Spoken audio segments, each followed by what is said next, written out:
Hey everybody, it's Jax again from your Popcorn Review Podcast. Today going to episode 96, AEW Dynamite Before Redemption.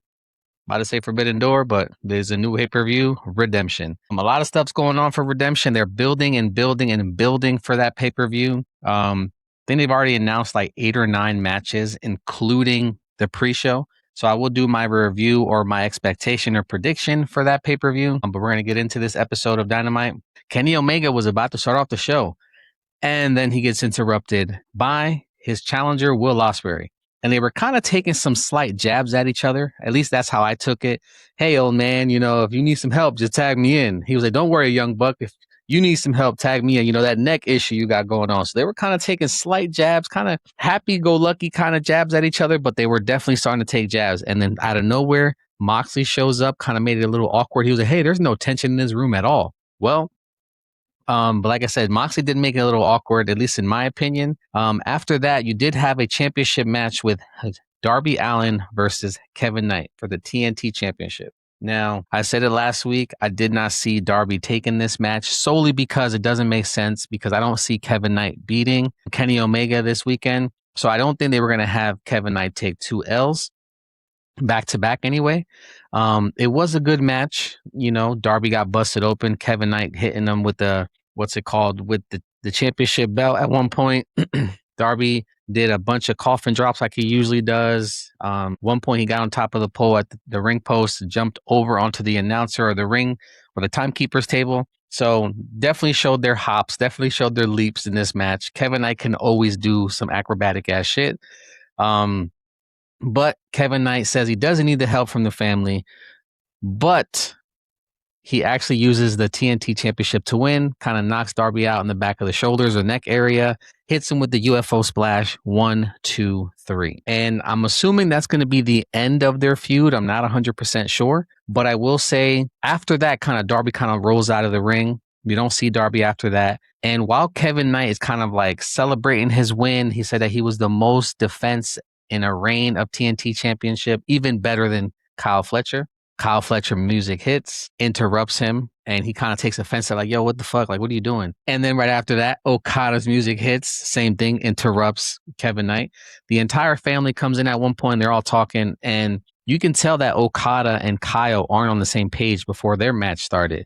They were kind of looking at each other funny, like, yo, like pretty much like shut the fuck up, or who are you type of deal. But Kevin kind of took it kind of offense. He was like, yo, what's going on? Like, why are you guys interrupting me? And they kind of got into a pushing match, a shoving match. So at some point, you're going to see Kevin and maybe Kyle Fletcher go at it, maybe title for title, winner takes all.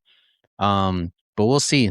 The Don Callis family is kind of breaking apart now. Once Andrade left, Takeshita left, they're still having issues. And I keep saying, you didn't have issues until you had Okada join. Okada is the problem. He is the problem in that group. Or he's causing that, he's the cancer of that group, if that makes sense. But great match and all. After that, though, you had Kyle Fletcher and Okada versus Brodito. Now, this is definitely building Brodito up to be one of the top tag teams there. They won the titles last year or earlier this year, so they can definitely go there. And there's no issues with them being tag team champions. At first, I was like, why are you putting this kind of like odd couple together? But they work. They're actually friends before they even got put together, so why not? Good match. Kyle Fletcher always shows out. Bandito always shows out. Brody King, man, fucking cannonballs. Like, this guy should be a singles champ. Like, why are we holding him back? I know we got a lot of people. Let him be the fucking, television champion of ROH. Let him hold a singles title somewhere. Just let him rock. But you guys know how I feel about Okada. I feel like Okada is overrated. At least in AEW, Okada's overrated. I feel like he doesn't do much for me. Even when he was the Continental Champion, I feel like it was a very slow reign. He wasn't doing much. But this match here, good match. Can't complain. But like I mentioned, Okada and Kyle Fletcher weren't on the same page. During the match, though, they started working well together. They actually shook hands, hugged it out in the middle of the ring, kept it moving. Well, Okada actually goes to give someone the Rainmaker, misses that individual, takes Kyle out, looks at Kyle, and goes like this, like he did with Takeshita. Okada is the fucking problem. Like, I just don't understand how you don't see it. Well, long story short, Brodito wins that match, adding even another win to their win column there as a tag team. And Kyle goes apeshit after that match, pretty much blaming Okada. This is your fault. I lost. It's your fault. This, your fault. That. Like I said, the Don Callis family, as much as you may hate them, they were doing well until Okada got there. That's all I can say. Well, later on, you had Mick Foley, the hardcore legend himself, come out, and he introduced Tekla and the Sisters of Sin, Triangle of Madness there. They are the trios champions of Stardom. They all had like a star belt, and that's the trios champion of Stardom there. So you have Tekla talking about she's Tekla 2 belts, and he calls Willow out. Well, the Sisters of Sin leave, then Willow comes out, and he kind of praises Willow. Like, hey, Willow, you and I are kind of the same.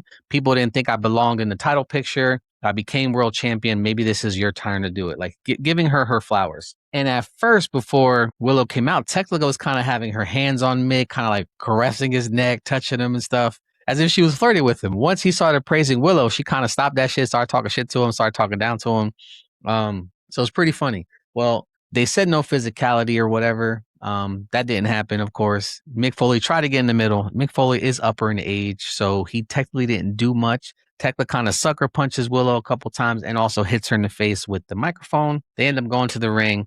Willow kind of like bodies her for a little bit and kind of shows that she's triumphant over him. Mick Foley kind of dipped off after that. But what I want to say is about this is a great build because I don't see it being Tekla versus Mercedes later. I see it being Mercedes versus Willow. The problem that I have, though, is that Willow's been busting her ass for years to be the women's champion. The only reason you gave her the TBS champion was because, she beat Mercedes. So that's kind of their story started in Stardom when Mercedes got hurt. Willow won the strong title there, women's strong title. So they do have some history. But to have Willow be a transitional champion for maybe about a month and then drop it to Mercedes, that's the part that I don't like.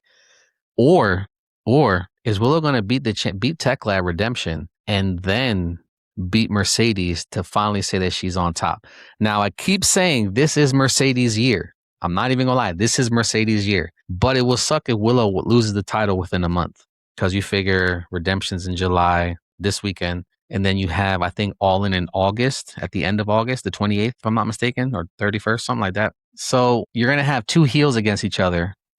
Or Willow's going to lose outright because of the Sisters of Sin. Then you're going to have two heel factions because now Mercedes has Divine Dominion in her corner or in her pocket. So how's that going to work? I'd rather see Willow versus Mercedes personally, but I understand the dynamic of Mercedes getting a group behind her so it could be 3-on-3. I understand that. But the history is there more with Willow and Mercedes. So I think that it should go one of two ways. Willow wins, drops the title to Mercedes. Mercedes finally wins the big one in AEW. Or Willow wins, beats Mercedes, kind of squashing that beef and saying that she is the better wrestler. I'll be okay with both. Tekla right now, she just lose the title. She's a great wrestler, great personality, but I feel like story-wise, Willow or Mercedes makes the best story. But that's just me. Y'all do what y'all want with that.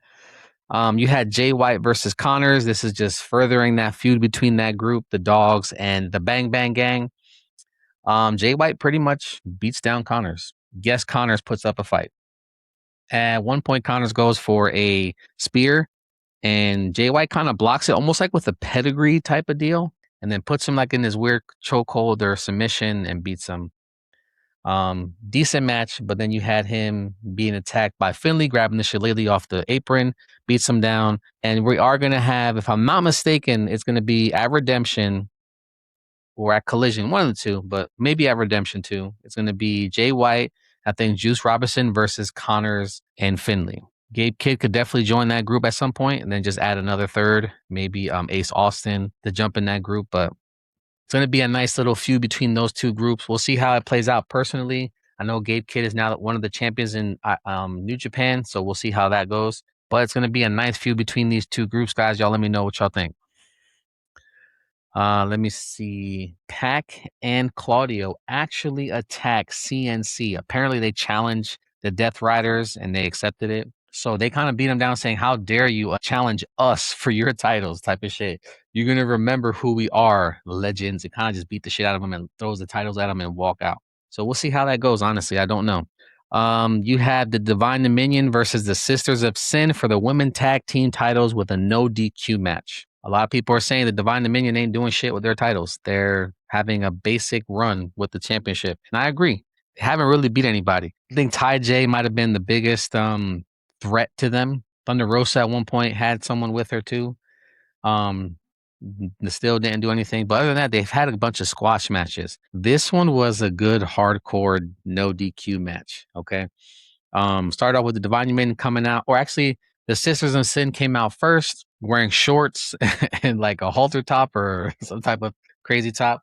And then you had the Divine Dominion come out with their gear underneath, but with their hockey jerseys. That was cool as shit. Honestly, it reminded me of like the New Jersey Devils jersey in black, red, and white, or white, red, and black.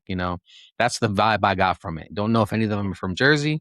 I know that what's her name, Megan Bain, at one point or still is with Joey Janela, so it's possible that she is from Jersey and that's why she's repping the Jersey colors, but I don't know. Good match. Divine Dominion goes and they go to their pose and right away, boom, get choked out with some kendo sticks and all hell breaks loose. We had tables, we had ladders. Actually, we didn't have ladders. We had tables, we had chairs. Sky Blue gets busted open.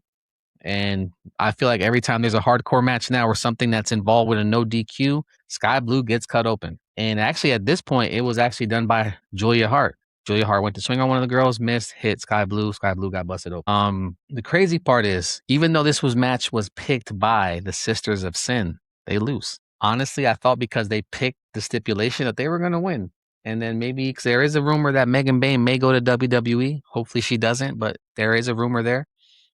But they actually lose. The Sisters of Sin lose this match. And after that, you have actually the one thing I want to say is Julia Hart actually ate the pin. A lot of people online are hating on Sky Blue, saying that she doesn't deserve it. She's nobody. She's only there because Kyle Fletcher. Julia Hart got to AEW on her own. She met Kyle Fletcher in AEW. I'm sorry, Sky Blue met Kyle Fletcher in AEW. So for people to say that she's only there because of Kyle Fletcher, that might be part of the reason why they keep her around now. But she got there on her own merit.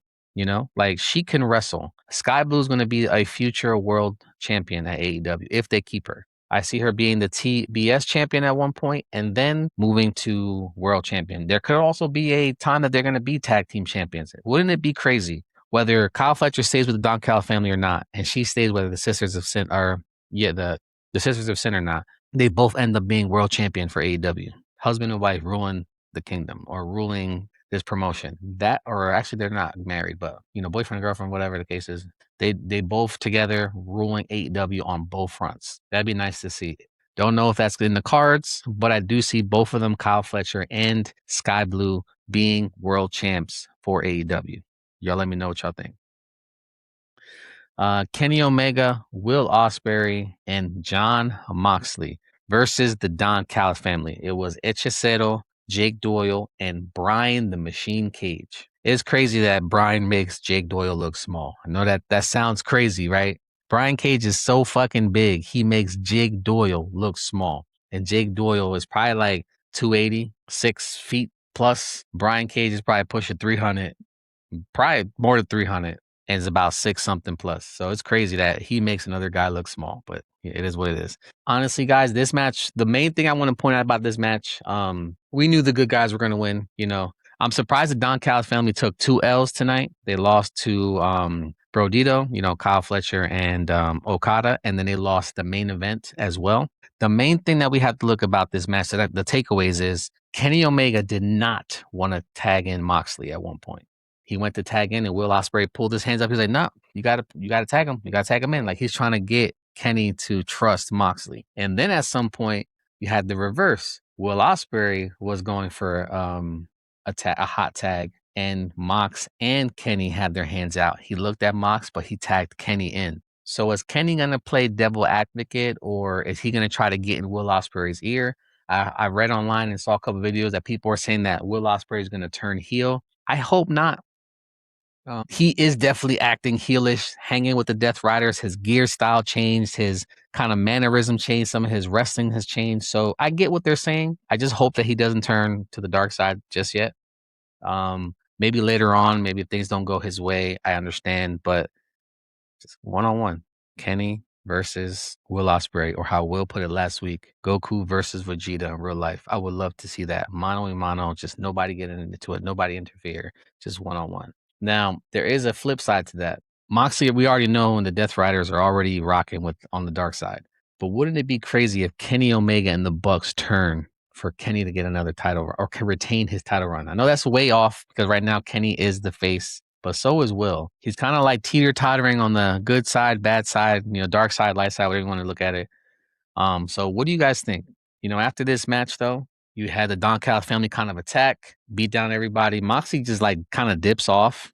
The Bucks come in at some point though, out of nowhere too. You had what's it called? Kenny Omega was about to hit a V trigger on Trent Beretta, and off camera, out of nowhere, you see like something flying and boom, hits Kenny in the head. Kevin Knight jumped over them, hitting Kenny Omega in the head with a TNT championship.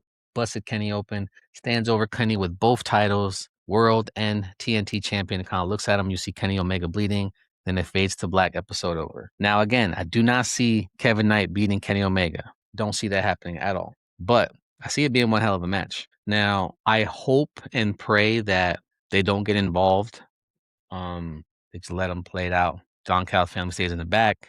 Kenny stays without the Bucks. Just let it be one-on-one. But I think Will might interfere, causing either a DQ or assuring that he faces Kenny at the pay-per-view for All In. What do you guys think? It's a nice episode of Dynamite building for the pay-per-view, also building for All In. Just excited. Excited episode of Dynamite. Mick Foley was there, like I mentioned. Willow and Tekla are definitely building. Sucks that the Sisters of Sin lost to Divine Dominion. And I want to see what's going to happen with Will Ospreay and Kenny Omega. Because right now it's that story there. Because they're going to bump heads somewhere. As of right now, they're on the same page for the most part. But Moxley is definitely being like the little devil on your shoulder, trying to give you some bad advice. So we'll see. But other than that, guys, great episode of Dynamite. Thanks for watching. Have a great one.